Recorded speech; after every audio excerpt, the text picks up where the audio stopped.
નમસ્કાર. શ્રીમદ ભગવદ્ ગીતાના આ ગહન અને શાંત અધ્યયનમાં સ્વાગત છે. આજે આપણે એક એવા ઐતિહાસિક અને આધ્યાત્મિક વિશ્લેષણમાં ડૂબકી લગાવવા જઈ રહ્યા છીએ જે માનવ ઇતિહાસમાં ખરેખર અદ્વિતીય છે. આપણું પૂરું ધ્યાન અધ્યાય 1 એટલે કે અર્જુન વિષાદ યોગના શ્લોક 11 પર કેન્દ્રિત રહેશે.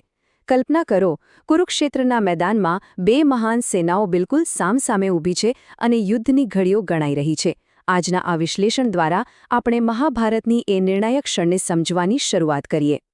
તો ચાલો, આજના વિશ્લેષણનો મૂળ આધાર શ્રીમદ ભગવદ્ ગીતાનો શ્લોક 11 જોઈએ.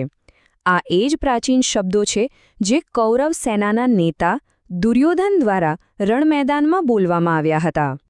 અયનેષુ ચ સર્વેષુ યથાભાગમવસ્થિતાઃ ભીષ્મમેવાભિરક્ષन्तु ભવन्तઃ સર્વે એવ હિ. 11. આ પવિત્ર શબ્દોની ગુંજમાં એક બહુ મોટો રણનીતિક આદેશ છુપાયેલો છે. આ માત્ર બોલાયેલા શબ્દો નથી, પણ યુદ્ધના મેદાન પર ઘડાયેલી એક ચોક્કસ વ્યૂહરચના છે.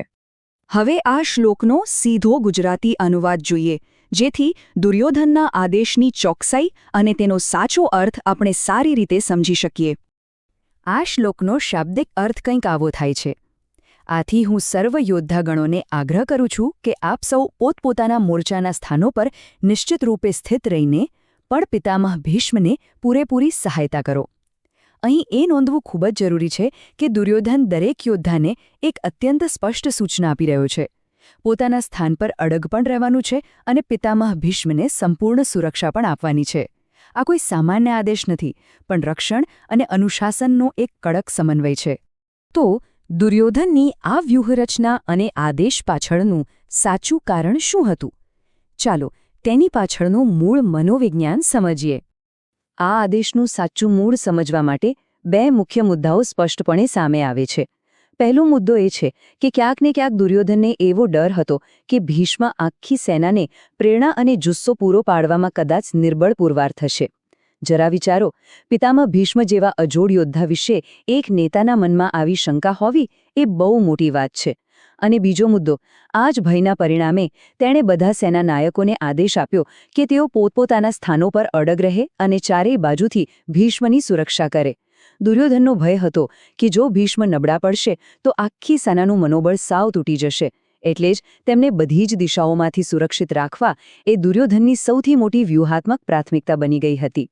આ ગહન વિશ્લેષણના અંતે એક અત્યંત વિચારપ્રેરક પ્રશ્ન ઊભો થાય છે. શું ભીષ્મની સુરક્ષાનો દુર્યોધનનો આ કડક આદેશ એની અંતિમ વ્યૂહાત્મક તેજસ્વીતા દર્શાવે છે, કે પછી સેનાના સાચા મનોબળ અંગેની કોઈ છુપી નબળાઈને છતી કરે છે? યુદ્ધના મેદાનમાં નેતૃત્વના આવા આદેશો અને આંતરિક ભય વચ્ચેનું આ નાજુક સંતુલન ખરેખર વિચારવા જેવું છે. બહારથી એકદમ મજબૂત દેખાતો આદેશ ક્યાંક ને ક્યાંક અંદર છુપાયેલી અસુરક્ષામાંથી પણ જન્મ્યો હોઈ શકે છે. આ શ્લોક માનવ મનોવિજ્ઞાન અને યુદ્ધની નીતિનું એક ઉત્તમ ઉદાહરણ પૂરું પાડે છે. આજના આ શાંત અને જ્ઞાનવર્ધક અધ્યયનમાં જોડાવા બદલ ખૂબ ખૂબ આભાર. આ પ્રશ્ન પર ચોક્કસથી વિચાર કરજો.